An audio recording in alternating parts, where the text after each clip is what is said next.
আসসালামু আলাইকুম। আমার দ্বাদশ শ্রেণীর ছাত্রছাত্রীরা তোমাদের ইকোনমিক্স সাবজেক্টের মার্কস 5-এর ফাইনাল পরীক্ষার জন্য কিছু গুরুত্বপূর্ণ প্রশ্ন দেওয়া হলো।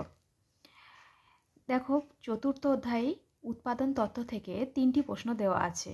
প্রথম প্রশ্ন, উৎপাদন প্রক্রিয়ার স্বল্পকাল ও দীর্ঘকালের মধ্যে পার্থক্য আলোচনা করো। 2 নম্বর প্রশ্ন, বৃহদায়তন উৎপাদনে যে অভ্যন্তরীণ ব্যয় সংকোচনের উদ্ভব হয় তা উদাহরণসহ ব্যাখ্যা করো। 3 নম্বর প্রশ্ন, পরিবর্তনশীল অনুপাতের বিধিটি অর্থাৎ নিয়মটি সংক্ষেপে ব্যাখ্যা করো। দশম অধ্যায় অর্থাৎ পূর্ণ প্রতিযোগিতামূলক বাজারের ভারসাম্য। এই অধ্যায় থেকে 4টি প্রশ্ন দেওয়া আছে। 4টির মধ্যে প্রথম 3টি প্রশ্ন খুবই গুরুত্বপূর্ণ।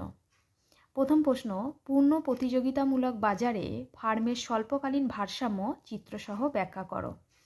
2 নম্বর প্রশ্ন, ব্যাখ্যা করো কিভাবে পূর্ণ প্রতিযোগিতামূলক বাজারে মোট চাহিদা ও মোট যোগানের ঘাত প্রতিঘাতের মাধ্যমে একটি দ্রব্যের দাম নির্ধারিত হয়। 3 নম্বর প্রশ্ন, পূর্ণ প্রতিযোগিতামূলক বাজারে ফার্মের দীর্ঘকালীন ভারসাম্য চিত্রের মাধ্যমে দেখাও। 4 নম্বর প্রশ্ন, উৎপাদন বন্ধের বিন্দু কি? কোন অবস্থায় একটি পূর্ণ প্রতিযোগিতামূলক ফার্ম এই বিন্দুতে পৌঁছায় তা ব্যাখ্যা করো। এর পরের অধ্যায় ত্রয়োদশ অধ্যায়, উৎপাদনের বাজারে দাম নির্ধারণ। এই অধ্যায় থেকে 2টি প্রশ্ন দেওয়া আছে। 2টি প্রশ্নই খুবই গুরুত্বপূর্ণ। 1 নম্বর প্রশ্ন, রিকার্ডোর খাজনা তত্ত্বের অনুমানগুলি উল্লেখ করো।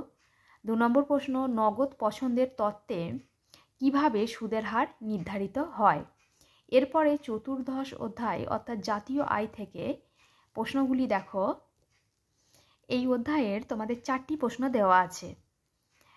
প্রথম প্রশ্ন, আয় ব্যয়ের বিত্তস্রোত ধারণাটি ব্যাখ্যা করো।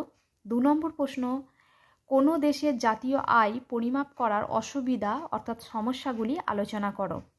3 নম্বর প্রশ্ন, স্থূল জাতীয় উৎপাদন ও নিট জাতীয় উৎপাদনের মধ্যে পার্থক্য লেখো। 4 নম্বর প্রশ্ন, বাজারের দামে মোট জাতীয় আয় এবং উৎপাদন ব্যয়ে মোট জাতীয় আয়ের মধ্যে পার্থক্য লেখো। এর পরের অধ্যায় ষোড়শ অধ্যায়, ব্যাংক ব্যবস্থা। এই অধ্যায় থেকে 2টি প্রশ্ন দেওয়া আছে। 2টি প্রশ্নই খুবই গুরুত্বপূর্ণ।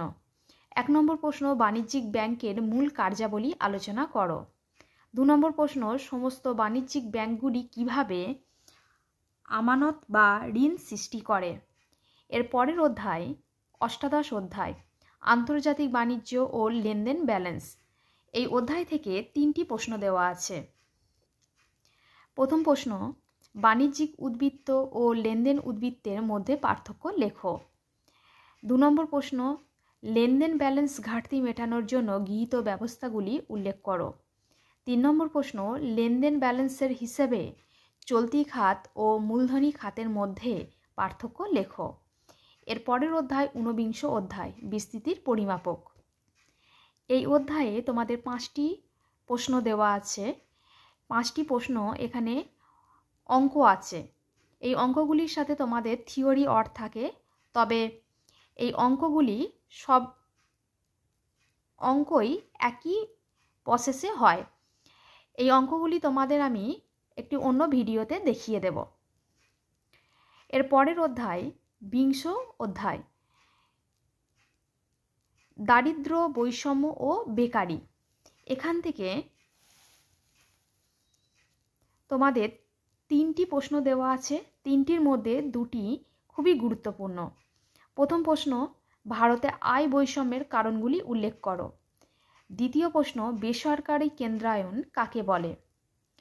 এটি কয় প্রকার ও কি কি? ভারতে অর্থনীতির উদাহরণ দাও।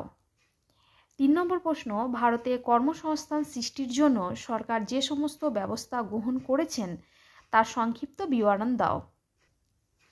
উচ্চ মাধ্যমিক 2025-এ ইকোনমিক্সের এই প্রশ্নগুলি খুবই গুরুত্বপূর্ণ।